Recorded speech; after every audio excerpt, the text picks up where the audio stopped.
หลักๆก็คือของคุณโอมอะค่ะก็จะอยู่แถวโซนชลบุรีนะคะก็ปุ๋ยก็จะมีกลุ่มลูกค้าเป็นกลุ่มลูกค้าของฟู้ดทักนะคะเป็นเจ้าฟู้ดทักอะค่ะก็จะเป็นกลุ่มฟู้ดทักที่ไว้ออกงานรับงานอย่างเงี้ยค่ะก็เดี๋ยวปุ๋ยจะให้ทางคุณโอมติดต่อกับทางแอดมินของ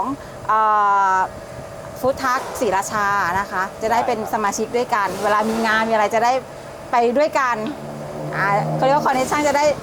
หลากหลายแล้วก็เวลาแบบบางทีในกลุ่มนั้นนะคะบางทีแบบว่าลูกค้าเขาแบบคอมเพลนว่าอยากได้รถนี้แล้วเขาไม่ว่างหรือยังไงอะไรอย่างเงี้ยค่ะเราก็จะได้รถเราจะได้ไปร่วมงานด้วยนะคะก็เดี๋ยวค่อยเรื่องคอนเนคชั่นก็ค่อยคุยกับเขาอีกทีหนึ่งว่าสะดวกหรือไม่สะดวกนะคะตามนี้ได้เลยค่ะ